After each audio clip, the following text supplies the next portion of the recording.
Hi and welcome back to my channel. In this video, I'm going to review two of Manduka's GRP yoga mats, the GRP Lite and the GRP Adapt. Two words, mega grippy.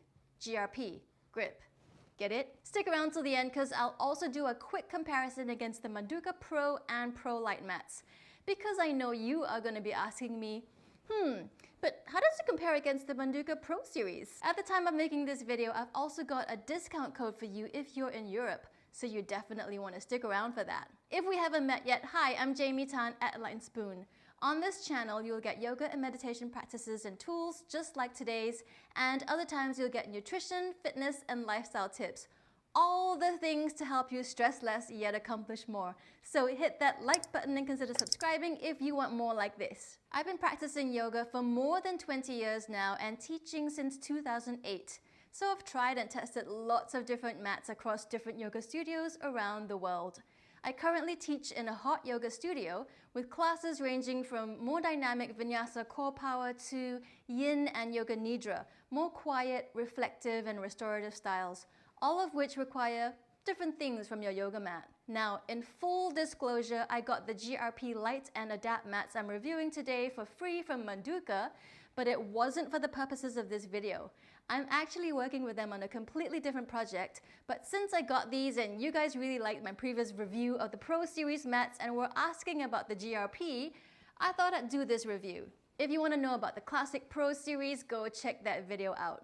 The GRP series, who is this mat for? If you're into hot yoga or, like me, sweat buckets when you practice, these mats were made for you. Now, there's no perfect mat, but you can find your close to perfect mat, and since everyone's needs and preferences are so different, I can only give you my impressions of the mats and what you should consider in order to make an informed purchase. Manduka typically makes 3 different thicknesses of mats in each of their series. There's a thickest one, usually around 6 millimeters. There's an average or regular thickness one, usually around 4 millimeters. And then there's usually a travel version between 1 to 2 millimeters in thickness. They've done this in the Pro and Eco Mat series, but it's slightly different with this GRP series. There are currently, at the time of making this video, also 3 mats in the GRP series. The GRP Hot at 6 millimeters, the GRP Lite at 4 millimeters, the one I've got which I'll talk about, and then there's the GRP Adapt, the other one I've got which we'll talk about. The Adapt is not the thin travel version you would think, but it's kind of in its own hybrid category. Oh, and it's 5 millimeters thick if you were wondering. Let's talk about the pros and cons of the GRP series using the Lite and the Adapt mats. The GRP Pros. Number 1, no towels needed. This is the whole point with the GRP series of mats, no matter which one you get. They actually absorb moisture, which helps wick the sweat away from the surface of the mat so you don't slip and slide. Number 2, the grip. The Lite is really grippy. It's marketed as a mat for a hot room that's grippier when wet, but I've practiced on this not in a hot yoga room and it's been super grippy, even when I haven't been sweaty. The Adapt is very similar. This is the hybrid mat that's supposed to work both dry and wet and has probably a stickier grip than the Lite. It's so sticky, it squeaks when you move on it. Number 3, the texture. The Lite has a leather-like texture, so if you're used to the Pro series of mats and how they grip, this one has a similar touch and feel, including the density and closeness to the floor feeling you get. There's not much bounce to it, which is important in standing and balancing poses. The Adapt, on the other hand, has a rubbery feel to it, almost like a rubber Wellington rain boot. It also has a slightly spongier bounce to it. It's so slight, and honestly, I picked up on it only because I have the Lite to compare it against. Number 4, portability. The Lite is really compact and travel friendly and rolls up thinner, great for transporting to and from the studio or for traveling. The Adapt isn't so heavy, but it is bulky. It's not really such a big deal though, unless you are traveling and space in your suitcase is a consideration. What do you think of the GRP Pros so far? Let me know in the comments below. And smash that like button and subscribe to my channel if you're getting value out of this video so far. Now, let's talk about the cons. Number 1, smell. The GRP Lite in particular smells really bad when you first open it. In the Netherlands where I live, there's a dish called haring, Pickled fermented herring. It smells like pickled fermented herring when you first roll it out. I was so embarrassed at my first practice, hoping the people around me couldn't smell my mat. It takes a few weeks of airing out before the intense smell disappears. Even after more than a month, every now and again, I still get a whiff of it. I didn't have any smelly issues with the Adapt. And look, maybe it's not a big deal in the long run, but you should know it might take a while for the smell to reduce in intensity. Number 2, you need to air it out between sessions. For all of the mats in the GRP series, because they absorb sweat, you really should be airing them out between practice sessions. Rolling them up and storing them immediately is gonna get funky with the bacteria count and also reduce the life of your mat.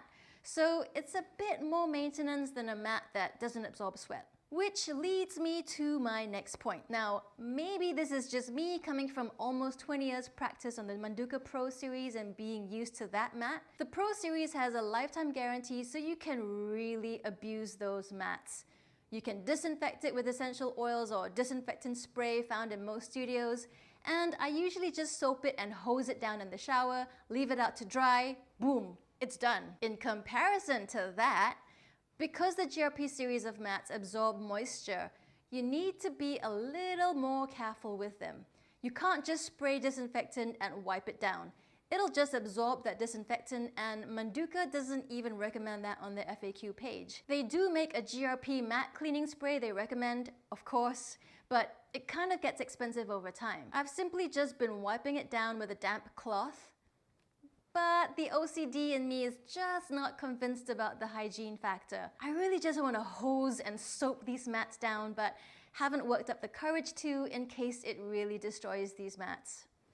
Because of their highly absorbent nature and the materials used in this, they're not as long lasting. I've only had these for a few weeks, so I can't talk about how they stand the test of time, but there are plenty of Amazon reviews complaining about the lack of durability. One thing you need to know about the GRP Adapt in particular, the GRP Adapt scuffs easily. Because of that rubbery surface, when turning my heel from Warrior 2 to standing forward bend, Prasarita Padottanasana, I literally caused friction scuff on the surface of the mat on my first practice of this mat. So I'm not sure how durable this one is going to be already. Because it's so sticky, grippy, and rubbery, it actually squeaks when you move on it. Seriously, it's like practicing on a rubber Wellington boot. Check this yoga video I made, and every now and then you can just about hear the squeak when my hands and feet move positions. Maybe that's not such a big deal, but I find it kind of distracting, and in a studio situation, I'd feel self-conscious about it.